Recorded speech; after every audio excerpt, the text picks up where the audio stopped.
ہادیو رہنما ہمارے علماء، ہو کبھی درپیش جو کوئی مسئلہ، پوچھ لیں حاضر ہوں ہم ان کی بارگاہ۔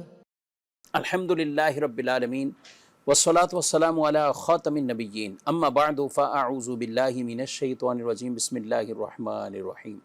الصلاة والسلام علیک یا رسول اللہ وعلی آلک واصحابک یا حبیب اللہ، الصلاة والسلام علیک یا نبی اللہ وعلی آلک واصحابک یا نور اللہ۔ مدنی چینل کے ناظرین، پروگرام دارالافتاء اہل سنت میں آپ کو خوش آمدید کہتے ہیں۔ اللہ رب العالمین ہم سب کو دین اسلام کے احکامات سیکھ کر سمجھ کر ان پر عمل پیرا ہونے کی توفیق عطا فرمائے۔ ہمارے پیارے نبی صلی اللہ تعالیٰ علیہ وآلہ وسلم کا فرمان عظمت علی شان ہے، ان اول الناس بی یوم القیامہ اکثرہم علیہ الصلاۃ۔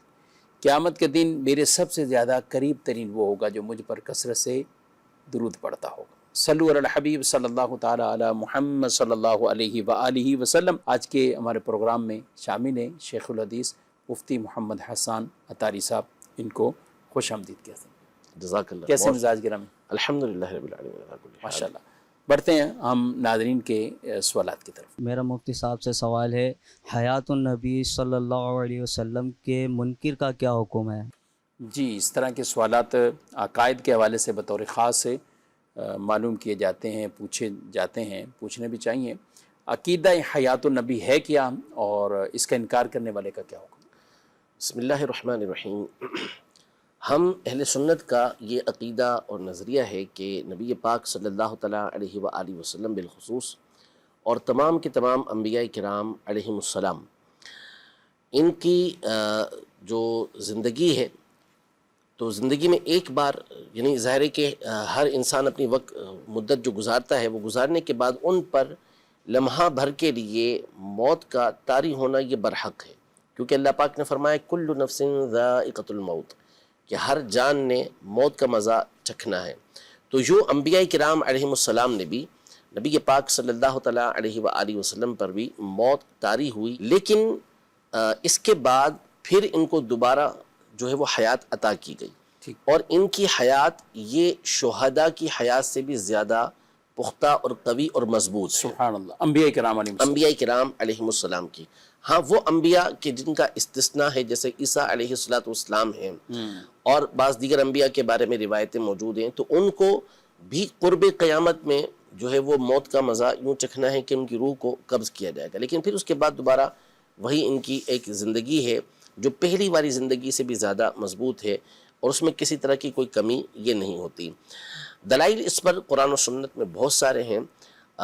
پہلے حکم یہ ہے جو ہمارے علماء نے قدیم سے بیان کیا ہے کہ حیات النبی کا، یعنی کسی بھی نبی علیہ السلام کا، بالخصوص نبی پاک صلی اللہ تعالیٰ علیہ وسلم کی حیات کا انکار کرنے والا یہ بددین گمراہ ہے۔ ایسا شخص گمراہ ہے کہ جو نبی پاک صلی اللہ علیہ وسلم کی حیات کا انکار کرے۔ آپ علیہ السلام حیات ہیں، اس پر صحیحہ کی یہ حدیث مبارکہ موجود ہے کہ نبی پاک صلی اللہ تعالیٰ علیہ وآلہ وسلم نے، بلکہ صحابہ نے پوچھا آپ سے کہ جب آپ دنیا سے رخصت ہو جائیں گے، تو ان کے ذہن میں یہی تھا کہ جیسے سب پر موت طاری ہوتی ہے تو ایسے ہی ہوگی، تو ہم پھر اس وقت درود پاک جو پڑھیں گے وہ بھی پیش کیا جائے گا آپ کے اوپر۔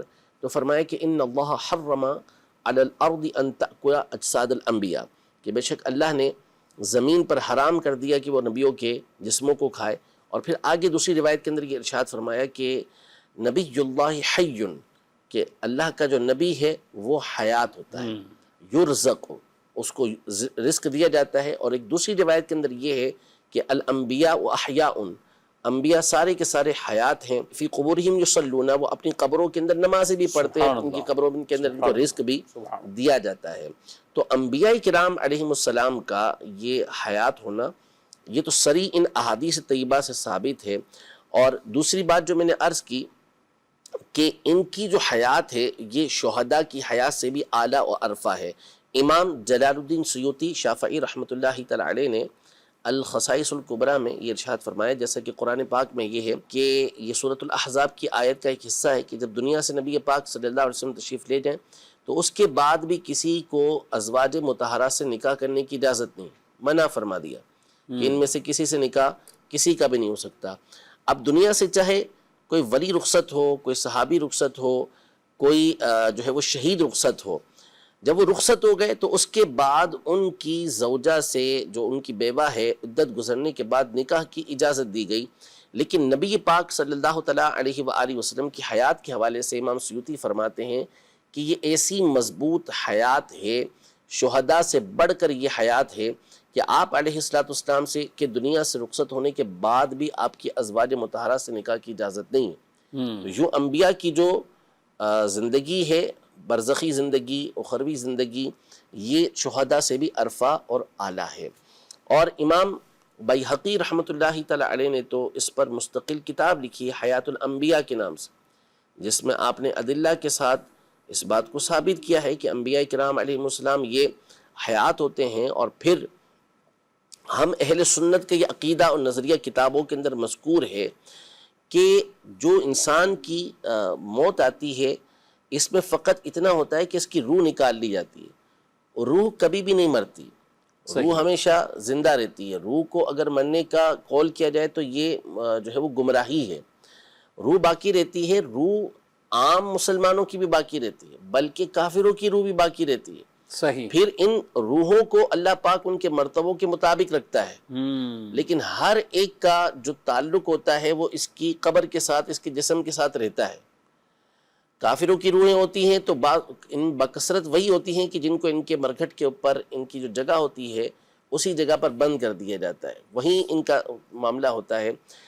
اور نبی پاک صلی اللہ تعالیٰ علیہ وآلہ وسلم کی حدیثیں موجود ہیں کہ آپ علیہ السلام پر درود پڑھا جاتا ہے تو آپ علیہ السلام کی روح مبارک آپ کی طرف لوٹتی ہے اور آپ جواب دیتے ہیں، آنے والوں کو جواب دے رہے ہوتے ہیں.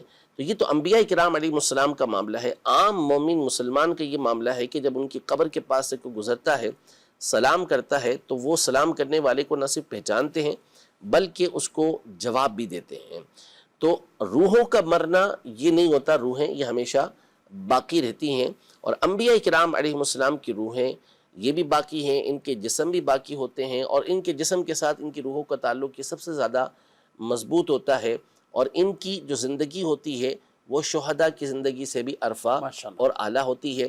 اور جتنے بھی ثواب قبر کے حوالے سے، عذاب قبر کے حوالے سے دلائل ذکر کیے جاتے ہیں کہ وہاں پر یہ حیات کا ثبوت موجود ہے، حیات کا ثبوت ایک عام شخص کے لیے موجود ہے.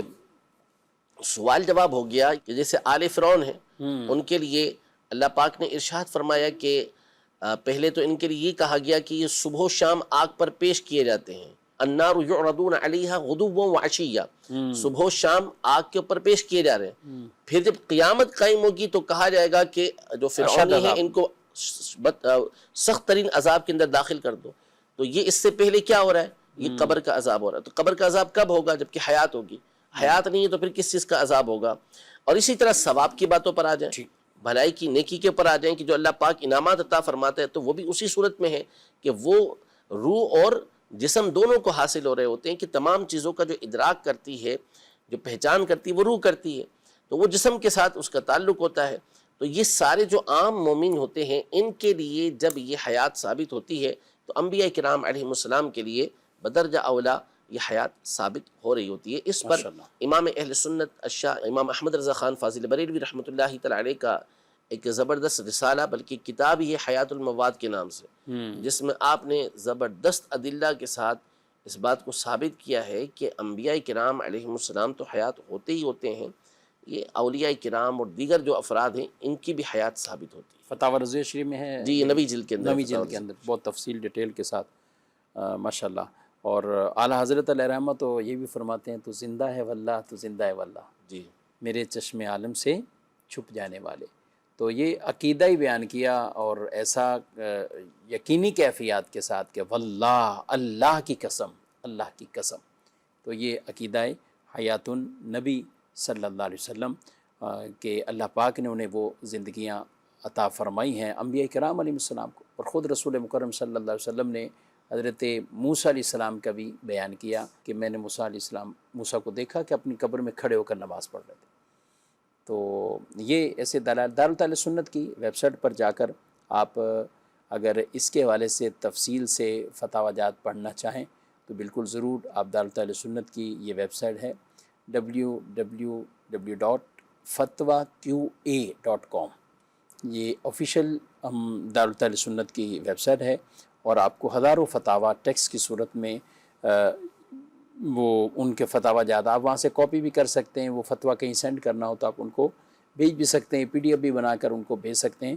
تو ضرور اس ویب سائٹ کے حوالے سے وزٹ کرنا چاہیے۔ حسان صاحب، ویب سائٹ کی میں نے بات کی ہے، تو یہ ہمارا موقف ہے جو بیان کیا گیا، ہمارے فتاوی جات بھی ہوتے ہیں، تو ہمارے ناظرین اس حوالے سے کہ دارالفتویٰ سنت سے کون سی چیز آفیشیل ہے، کون سی چیز غیر آفیشیل ایسے ہی کسی نے بنا دی ہو، تو کیا کہیں گے آپ؟ ناظرین کو کیا پیغام اس حوالے سے کریں؟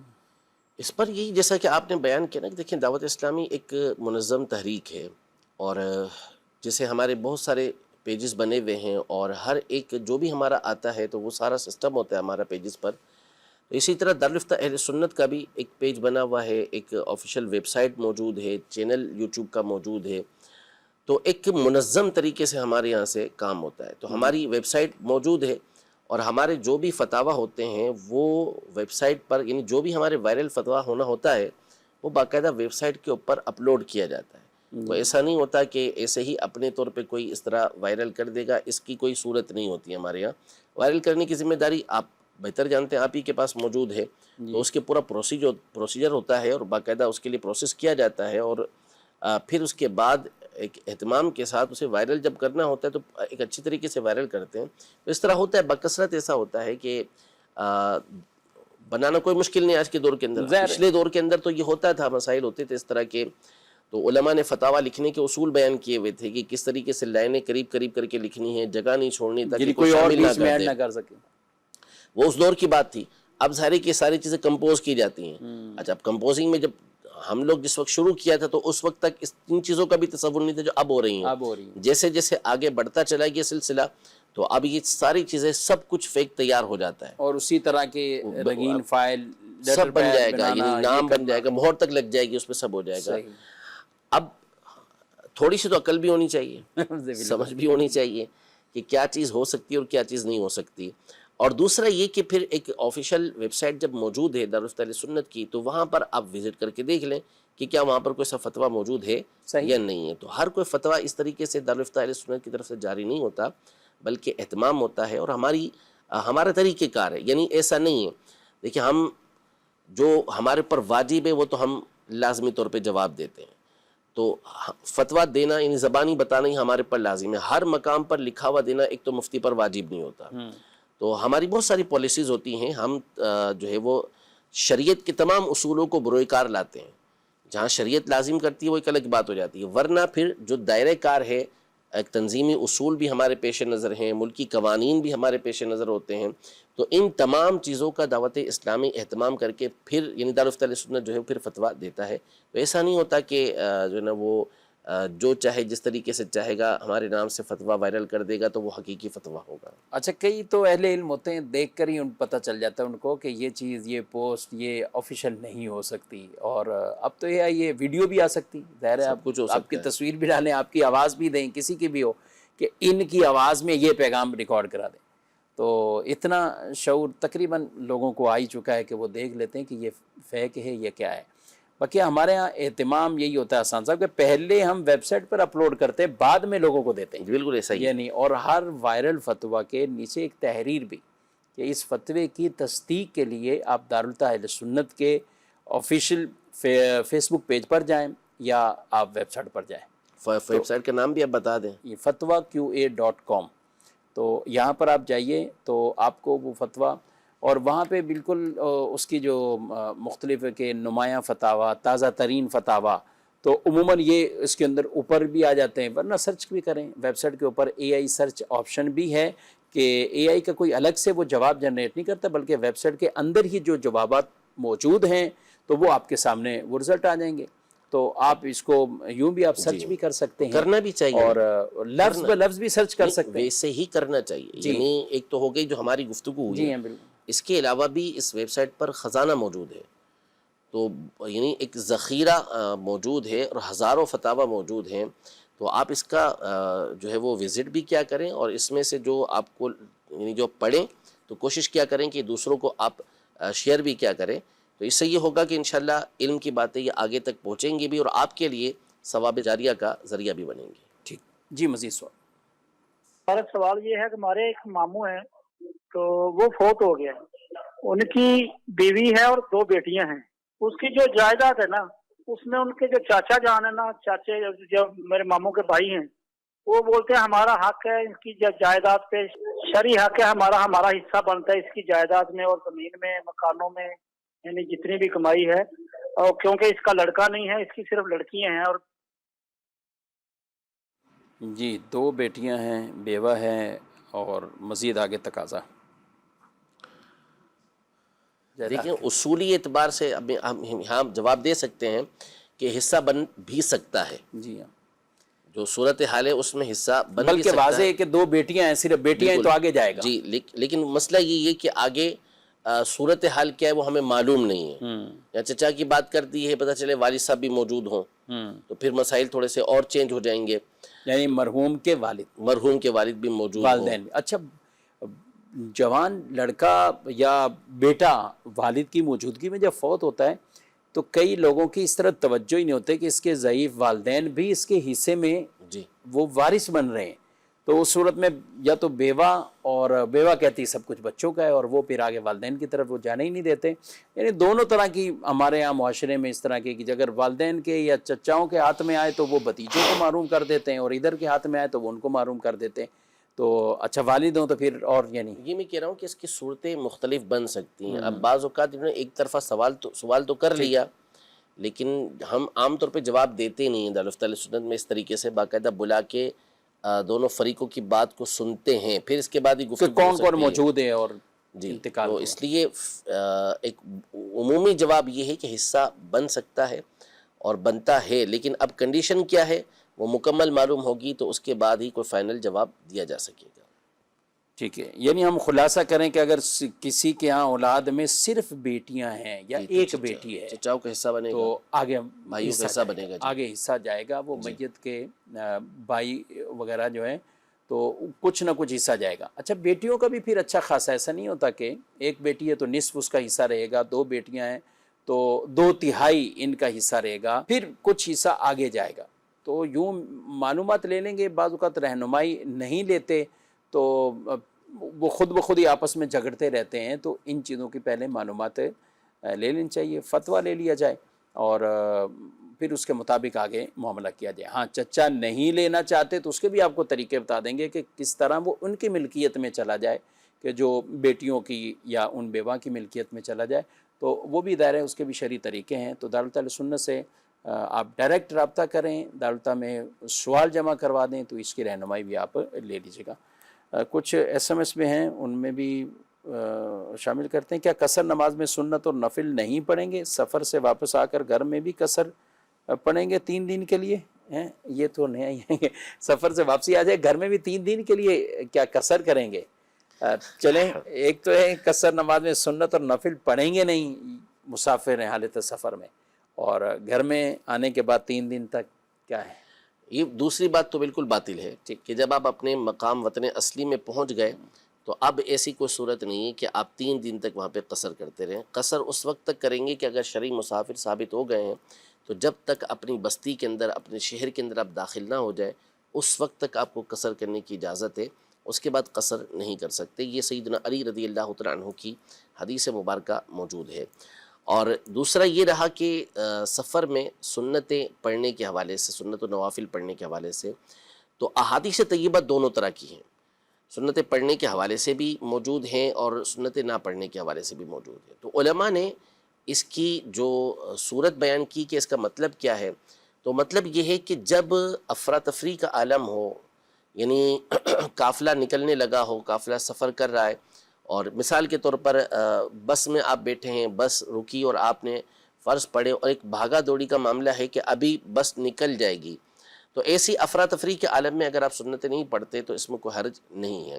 لیکن مثال کے طور پر آپ بالکل مطمئن ہو کر بس اسٹاپ پر بیٹھے ہوئے ہیں، یا آپ مسافر بن کر کسی کے گھر پر موجود ہیں، اب کچھ اور کام نہیں، کام کچھ بھی نہیں ہے، کوئی پریشانی نہیں ہے، اور ساری چیزیں آپ روٹین کے مطابق کر رہے ہیں، تو اس میں صرف اور صرف سنتیں چھوڑنا یہ محرومی کی بات ہے۔ صحیح۔ تو نبی پاک صلی اللہ علیہ وسلم سے سنتیں پڑھنا جامع ترمذی کے اندر اور دیگر کتابوں کے اندر احادیث طیبہ موجود ہیں، اور علماء نے پھر اس کی یہی صورتحال بیان کیا سفر کے اندر، کہ سفر میں بھی آپ سنتیں ادا فرمائیں آپ نے۔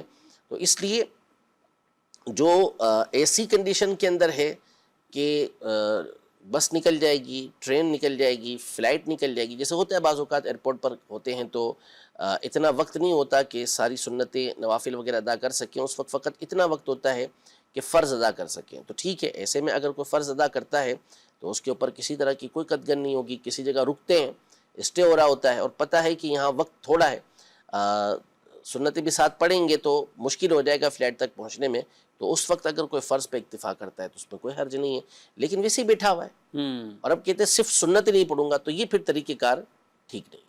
صحیح، یعنی اس کا پھر اہتمام کرنا چاہیے۔ بعض تو یعنی مقدس سفر پر بھی ہیں، اب عمرے کا سفر کرنے ہیں، اب یہ ہے ہی ایک جو کنڈیشن آپ نے بیان کر دی، ظاہر ہے عمرے پہ بھی جائیں گے تو باہر سفر بھی بیچ میں آئے گا، قافلہ کہیں رکا ہوا ہے، بسوں کا سفر بھی آئے گا، جی لیکن پہنچ چکے ہیں اب، لیکن شرعی طور پر مسافر ہیں، چونکہ 8 دن یہاں رہنا ہے یا 10 دن رہنا ہے، پھر آگے چلے جانا ہے، تو اب وہاں کرنے عبادت گئے، اب اس میں یہ چیزیں ترک کر دیں۔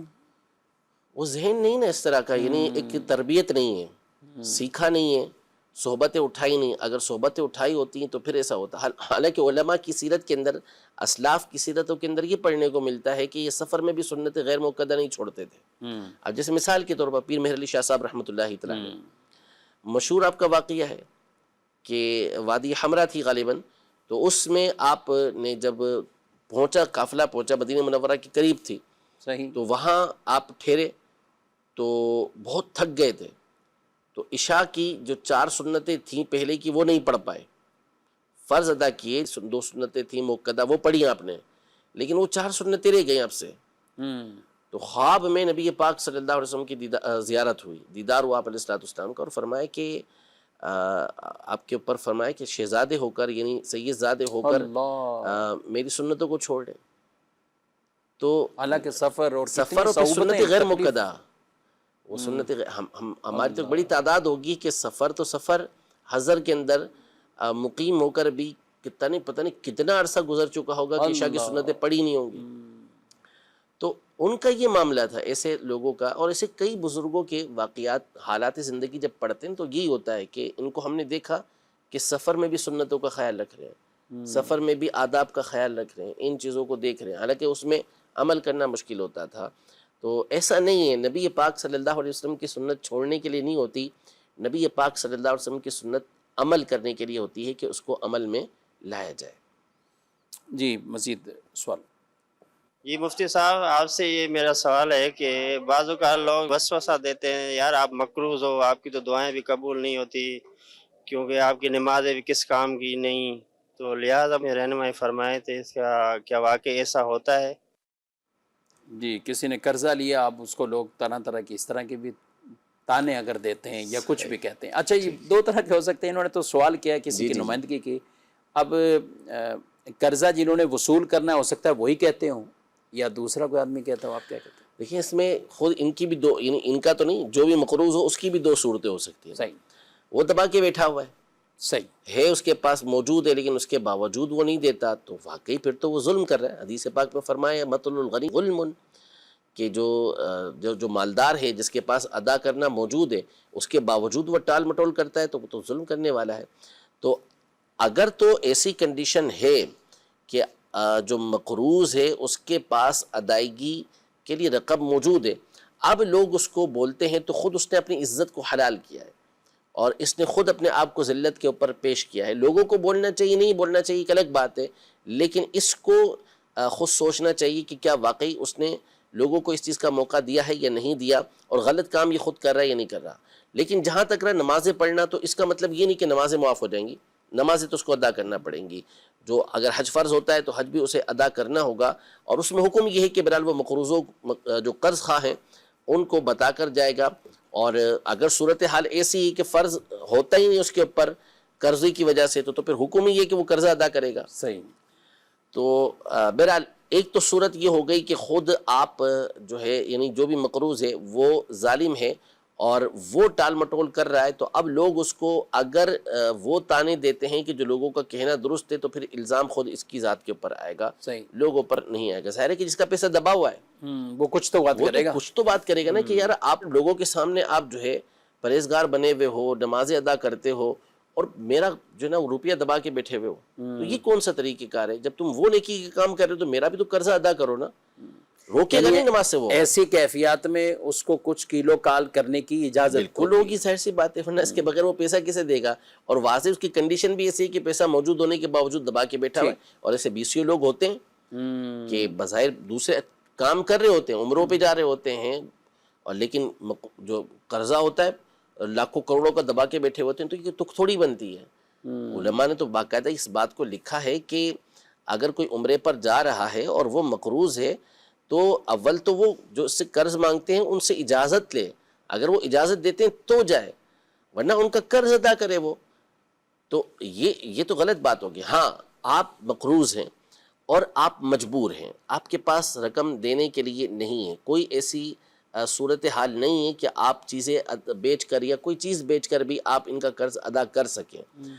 اب اس کے بعد کوئی تانا دیتا ہے تو غلط ہے، بلکہ جس کے پاس کچھ نہیں ہے اس کو مہلت دینا واجب ہو جاتا ہے، ضروری ہو جاتا ہے کہ اس کو آپ مہلت دیں گے، نہ کہ آپ اس کو تانے دیں گے۔ تو اس لیے وہ کنڈیشن جو ہوگی اس پر ان کا اس طرح کی گفتگو کرنا یا اس کے علاوہ کوئی اور گفتگو کرنا، یہ بہرحال غلط ہوگا، یہ درست نہیں ہوگا۔ صحیح۔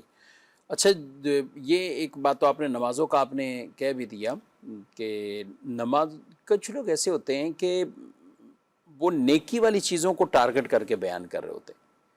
اچھا، کوئی کسی میں برائی ہو سکتی، کسی طرح کی بھی برائی ہو سکتی ہے، لیکن کوئی اچھائی بھی ہے۔ اب اس آدمی نے ایک گناہ عام آدمی کرتا ہے، ایک وہ کرتا ہے کہ جس کے چہرے پہ داڑھی ہے، سر پہ ٹوپی رکھتا ہے، تجارت کرتا ہے، تسبیح ہاتھ میں رکھتا ہے، درود پڑھ رہا ہے، ذکر کر رہا ہے۔ اب اس سے کوئی دوسری غلطی ہو جائے، قرض والی بات تو چلو حقوق العباد ہے کہ اس کو ہم تھوڑا سا اس پہ بات نہیں کریں، تو اب لوگ اس کی نیکی کو بڑا ٹارگٹ کریں گے۔ تمہارے ہاتھ میں تسبیح ہے، تم یہ کرتے رہتے ہو، ویسے تو تم ہاتھ میں تسبیح رکھتے ہو اور یہ کام تم نے کر دیا، نماز پڑھتے ہو، یہ کرتے ہو، ساتھ یہ کر رہے ہو، ہونا کیا چاہیے؟ دیکھیں، اس میں بھی جو اس طرح کی گفتگو کرنے والے ہیں وہ مختلف اذہان کے مالک اور مختلف ان کے مقاصد و نیت اس میں ہوتی ہیں، جو ظاہر ہے اس کے اعتبار سے ایسا ہوتا ہے، ان کے کلام سے یہ بات ظاہر ہو جاتی ہے بالکل۔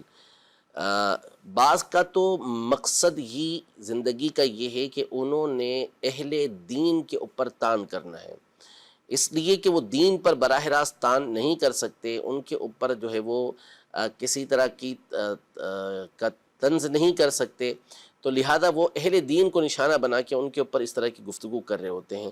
وہی کی وہی غلطی، سیم وہی غلطی ان کے ہم پیشہ افراد کے ساتھ ہوتی ہے، اس پر ان کو کوئی تکلیف نہیں ہوتی، لیکن اگر وہی بات کسی دینی شخص سے ہو جائے تو اس کا واویلا کرنا، اس کے اوپر شور شرابہ کرنا اور طرح طرح کی باتیں کرنا، یہ ایسے لوگوں کا عام وتیرہ ہوتا ہے، جو بالکل ظاہر کرتا ہے کہ ان لوگوں کو جو اہل دین ہیں، اہل علم ہے، ان کے ساتھ بیزاری ہے، اور ان کی انداز سے، بلکہ بعض اوقات تو وہ کلمات کہہ رہے ہوتے ہیں جس سے یہ بات ظاہر ہو جاتی ہے بالکل۔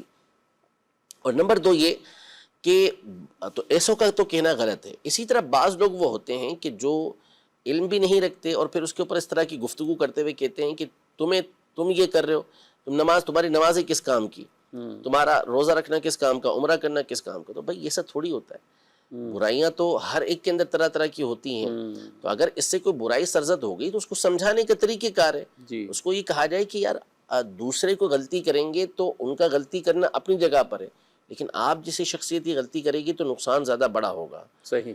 تو سمجھانے کے طریقہ کار ہوتے ہیں۔ اسی طرح کوئی مخلص ہے تو وہ سمجھائے گا اس پر، تو وہ یہی گفتگو کرے گا۔ استاد ہے، طالب علم کو دیکھا جو اچھا پڑھنے والا ہے، سمجھدار ہے، اس کو کہے گا کہ یار تم اگر ایسا کرو گے تو دوسرے کیا کریں گے۔ تو یوں ایک انداز گفتگو میں یہ ہونا کہ اس کو یوں سمجھایا جائے کہ آپ اچھائی والے کام کرتے ہیں جس کی وجہ سے لوگ آپ کے پیچھے چلتے ہیں، آپ کی شخصیت وہ ہے کہ جو ایک سفید لباس کی طرح ہے، اس پر جو داغ لگے گا وہ دور سے نظر آئے گا، تو آپ کو دوسروں کے مقابلے میں زیادہ احتیاط برتنا پڑے گی۔ تو یوں اگر کوئی کسی کو سمجھا رہا ہوتا ہے تو حرج نہیں، لیکن عمومی طور پر اس طرح کی گفتگو کرنے والے یا تو بے علم ہوتے ہیں، ان کو اس کا معلوم نہیں ہوتا، یا پھر معذرت کے ساتھ دوسرے لفظوں میں کہ دین بیزار لوگ ہوتے ہیں جو اس طرح کی گفتگو یہ کر رہے ہوتے ہیں۔ جی مزید سوال۔ میرا یہ سوال ہے کہ عصر میں اور فجر میں قضائے عمری کو کس طریقے سے ادا کیا جائے؟ جی مزید۔ صاحب کی برگاہ میں میرا سوال یہ ہے کہ جو بندہ عمرہ پہلے کر لے تو اس کے اوپر حج واجب ہو جاتا ہے کہ ایسے ہی ہے جس بندے کی استطاعت صرف عمرے کی ہو حج کی نہ ہو، تو اگر وہ عمرہ کر لے تو حج بعد میں نہ کر سکے، تو اس کے متعلق کیا حکم ہے؟ جواب ارشاد فرما دیں، جزاک اللہ۔ جی عصر اور فجر میں قضا عمری کافی دفعہ بیان کیا ہے، جی کافی دفعہ بیان ہو چکا ہے۔ دیکھیں قضا تو جو ممنوع ہے وہ 3 اوقات کے اندر ممنوع ہے۔ ایک تو سورج جب طلوع ہو گیا تو اس وقت سے لے کر 20 منٹ تک آپ نہیں پڑھ سکتے۔ ذہبۂ کبریٰ جس کو ہمارے یہاں زوال کا وقت کہتے ہیں، اس وقت میں نہیں پڑھ سکتے، اور سورج کے غروب ہونے سے 20 منٹ پہلے تک کا جو وقت ہے اس میں نہیں پڑھ سکتے۔ اس کے علاوہ باقی تمام اوقات میں قضا نمازیں پڑھی جا سکتی ہیں، البتہ فجر اور عصر کا جو وقت ہے، یعنی فجر کا وقت شروع ہو گیا تو اس کے بعد نفل پڑھنا یہ ممنوع ہوتا ہے، اور اسی طرح سے عصر کے جب آپ نے فرض ادا کر لیے تو اب اس کے بعد آپ نفل نہیں پڑھ سکتے۔ تو ان اوقات میں اگر آپ نماز ادا کریں گے، یعنی فرائض کے علاوہ، سنت فجر کے علاوہ آپ نماز ادا کریں گے، تو پڑھنے والا، دیکھنے والا یہ سمجھے گا کہ یہ یا تو نفل پڑھ رہا ہے صحیح، یا پھر یہ قضا نماز پڑھ رہا ہے۔ صحیح۔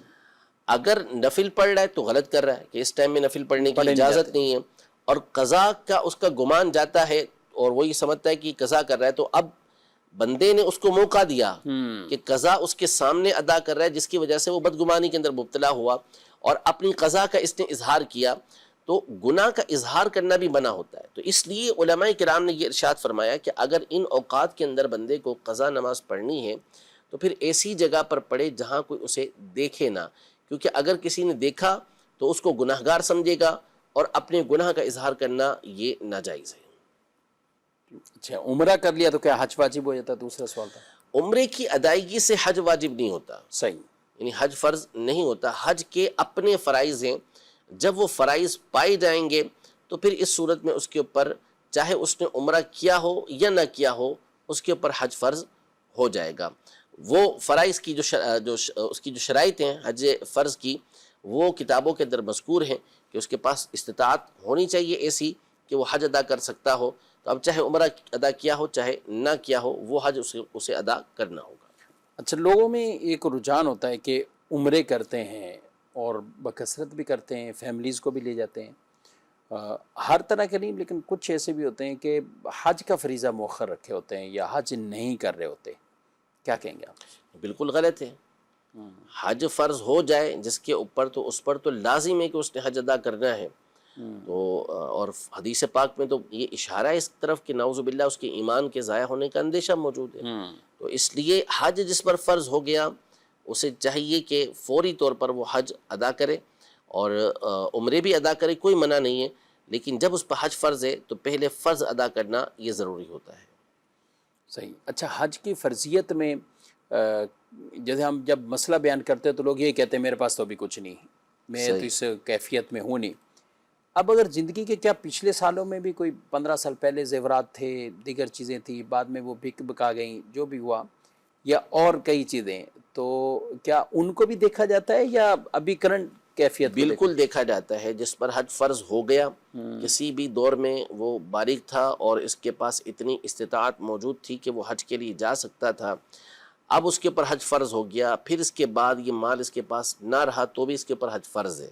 اچھا وہ تو اس نے ادا کرنا ہی کرنا ہے، چاہے وہ قرض لے کے ادا کرے، اور یہ نیت تو اس کی کہ اس نے قرضے کی ادائیگی کرنی ہے، تو اس نیت سے وہ قرضہ لے کے پھر قرض ادا کرے، یہ تو اس کے لیے ضروری ہے۔ یعنی اس کے اوپر سے حج فرض ساقط نہیں ہوگا، حتیٰ کہ اس کی موت کا وقت اگر قریب آ جاتا ہے تو وصیت کر جائے کہ میری طرف سے حج کروا دیا جائے۔ اب اس کے پاس مال نہیں ہے تو ایک الگ بات ہے، ورثہ کو چاہیے کہ اس کی طرف سے پھر حج ادا کر دے۔ ابھی حساب کتاب اسے لیا جائے گا، بالکل رکھنا لیا ہوگا۔ جائے اب دیکھتے ہیں ہم بعض اوقات مسئلہ بیان کرتے ہیں، جیسے 7 تولے زیور ہے، بالفرض سونا ہے، اب اس کے ساتھ اس کے پاس کوئی کرنسی نہیں ہے، مالی تجارت نہیں ہے، چاندی نہیں ہے، کچھ بھی نہیں، تو ہم کہتے ہیں ٹھیک ہے اس پہ زکوٰۃ لازم نہیں ہوگی، کیونکہ نصاب بن نہیں رہا یہاں پہ۔ نصاب اگر سونے کے حساب سے ہوگا تو 7.5 تولے دیکھا جائے گا، جبکہ دیگر اور چیزیں نہ ہوں۔ جی یہ غلط فہمی میں ناظرین نہ رہیے گا کہ جب تک 7.5 تولے تو ہم سونے کی زکوٰۃ نہیں دیں گے، بھلے پاس حاجت سے زائد کرنسی، پیسے، نقد، کیش یا مال تجارت یا چاندی دیگر چیزیں موجود ہوں گی پھر بھی ہم نہیں دیں گے، تو ایسا نہیں ہے۔ پھر ہم انہیں مکس کر کے جو نصاب عمومی بیان کیا جاتا ہے پھر وہی۔ اب حسان صاحب میں غور کر رہا، جیسے مثال کے طور پر کہیں کہ 7 تولے سونا ہے، 6 تولے سونا ہے، 5 تولے سونا ہے، ہم نے بیان کر دیا زکوٰۃ نہیں ہے، دیگر کوئی چیز بھی نہیں ہے تو زکوٰۃ بھی نہیں۔ لیکن اگر اس کو ہم اس ویلیو کے اعتبار سے دیکھیں، ابھی 4.5 لاکھ 5 لاکھ، اب یہ 7 تولے بھی ہو تو 4 کے حساب سے 28 بن جائے گا، تو کیا حج کا مسئلہ نہیں آئے گا اس میں؟ بالکل آئے گا، بالکل آئے گا۔ یعنی وہ چاہے زکوٰۃ نہیں لازم ہو رہی، حج جائے گی اس میں، حج فرض ہو جائے گا اس کے اوپر۔ تو ہوتا ہے بہت ساری اور چیزوں کے اندر بھی ایسا ہوتا ہے۔ مثال کے طور پر کسی کے پاس 2-3 کروڑ روپے کا مکان ہے اور اس نے بیچنے کی نیت سے نہیں لیا ہوا، اس کی ضرورت کے علاوہ ہے، تو اس کے اوپر زکوٰۃ فرض نہیں ہے، صحیح، لیکن اس کے اوپر جو ہے وہ حج فرض ہو جائے گا، حج ادا کرنا پڑے گا اس کو۔ تو ایسا تو ہوتا ہے بکثرت چیزوں کے اندر، کسی میں کوئی چیز لازم ہو رہی ہوتی ہے، کسی میں کوئی چیز لازم ہو رہی ہوتی ہے۔ تو اس لیے جو حج ہے ان کو تو ادا کرنا پڑے گا، اسے بیچنا پڑے گا، بیچ کے حج کے لیے جانا پڑے گا اگر شرائط پائی جائیں گی تو۔ واٹس ایپ سروس پہ ہمارے جو سوالات آتے ہیں تو اس پر ایک سوال تھا، تو وہ ان میں اس کا مفہوم یہی تھا سوال کا کہ کئی تولے سونا تھا، لیکن وہ جس کی بھی ملکیت میں تھا آہستہ آہستہ یوں کرتے کرتے کرتے کہ 3 تولے اس بچے کی شادی پہ لگ گئے، 3 تولے 2 تولے اس بچے کی شادی پہ لگ گئے، 2 تولے اس پہ لگ گئے، آج وہ 0 ہیں۔ تو اب پوچھ رہے ہیں کہ کیا 15 سال سے چلتا ہوا یہ سلسلہ آئے گا تو کیا ہے؟ تو اب جب کچھ بھی نہیں تھا تو ملکیت میں وہ اس وقت بھی تھا، تو لازمی ہوگی، حج بھی لازم ہوگا اور زکوٰۃ کی صورتیں بھی بنیں گی ان کے اوپر، اگر نہیں دی تو زکوٰۃ نہیں دے گی تو کرتے رہے جتنا بھی تھا۔ لیکن جس وقت یہ بچوں کی کوئی شادیاں نہیں تھی، زیور تھا اپنی جگہ پہ، تو یہ لازم ہوگا حج، یعنی یہ غلطیاں کر جاتے ہیں ہمارے کئی ایسے لوگ اور غلط فہمیوں کا وہ شکار ہو جاتے ہیں۔ تو ناظرین ان چیزوں سے ہمیں ضرور خیال رکھنا چاہیے اور ان کی دینی شرعی رہنمائی بھی بطور خاص ضرور لینی چاہیے۔ یہ مزید سوال ارشد اتاری میاوالی سے عرض کر رہا ہوں، مفتی صاحب سے میرا سوال یہ ہے کہ نبی کریم صلی اللہ علیہ وسلم کی جو قبر میں زیارت کرائی جاتی ہے تو کیا وہ حقیقی طور پر نبی کریم علیہ الصلوۃ والسلام تشریف لاتے ہیں یا صورت مثالی کے ساتھ؟ برائے کرم رہنمائی فرما دیں۔ کافی تفصیلی جواب تو ہوگا، لیکن ابھی جو ہے وقت میں گنجائش بھی ہے، چلے خلاصہ کچھ بیان کر دیں پھر انشاءاللہ تفصیل لیں گے۔ صاحب بہجت النفوس سیدی ابن ابی جمرہ رحمۃ اللہ تعالی علیہ جو جلیل القدر محدث گزرے ہیں، اور ان کی بخاری شریف کی شرح ہے بہجت النفوس کے نام سے۔ تو اس بہجت النفوس میں انہوں نے اور اس کے علاوہ دیگر اور بزرگوں نے یہ بات لکھی ہے کہ یہ نبی پاک صلی اللہ علیہ وسلم کی باقاعدہ صورت جو ہے یہ قبر انور کے اندر دکھائی جاتی ہے، یعنی پردے اٹھا دیے جاتے ہیں اور نبی پاک صلی اللہ علیہ وسلم کی صورت کو یہ حضرات دیکھتے ہیں، جو بھی قبر کے اندر ہوتا ہے وہ دیکھتا ہے۔ اور اس پر جو دلیل ہے وہ یہ ہے، ایک بڑی دلیل یہ ہے کہ حدیث کے اندر جو الفاظ آئے ہیں وہ یہ ہیں کہ ما کنت تقول فی ھذا الرجل، کہ تم اس شخص کے بارے میں کیا کہا کرتے تھے۔ تو یہاں جو ھذا ہے جو عربی کا ایک اس میں اشارہ کہلاتا ہے، اس کے بارے میں گرامر یہ ہے، گرامر کا اصول یہ ہے کہ یہ محسوس مبصر کے لیے اور جو قریب ہوتی ہے چیز اس کے لیے آتا ہے، یعنی ھذا اس کے لیے کہیں گے کہ جو قریب ہو، جو نظر آنے والی چیز ہوتی ہے اس کے لیے ھذا کا لفظ استعمال ہوتا ہے۔ تو اب جو ھذا کا لفظ استعمال کیا گیا ہے یہاں پر یہ اس بات کی دلیل ہے کہ نبی پاک صلی اللہ علیہ وسلم یہ قریب ہے وہاں پر۔ تو یوں جو علماء نے ارشاد فرمایا، چونکہ قبر کا معاملہ ہے اور ایک کشف کی صورت ہی ہوتی ہے جس کی بنیاد پہ یہ گفتگو کی گئی ہے، احادیث طیبہ میں اس کا تذکرہ موجود نہیں ہے، حدیثوں کے جو الفاظ ہیں اس سے بھی اسی کی تائید ہوتی ہے کہ نبی پاک صلی اللہ علیہ وسلم کے جلوے یہ دکھائے جاتے ہیں۔ باقی اب حقیقت کے اعتبار سے کیا ہے کہ نبی پاک صلی اللہ علیہ وسلم خود تشریف لے کر آتے ہیں، قبر انور اور بندے کے درمیان جو ہے وہ پردے اٹھا دیے جاتے ہیں، صورت مثالی دکھائی جاتی ہے، یہ ساری باتیں غیب کی باتیں ہیں۔ ٹھیک ناظرین کرام، آپ نے پروگرام ملاحظہ کیا، مقصد یہی ہے کہ دین اسلام کی تعلیمات سیکھتے رہیں، سمجھتے رہیں اور درست طریقے سے ان پر عمل پیرا بھی ہم کرتے رہیں۔ اللہ تعالی ہم سب کو عمل کی توفیق عطا فرمائے، آمین بجاہ النبی الامین صلی اللہ علیہ وسلم۔ ہادی و رہنما ہمارے علماء، ہو کبھی درپیش جو کوئی مسئلہ، پوچھ لیں حاضر ہوں ہم ان کی بارگاہ۔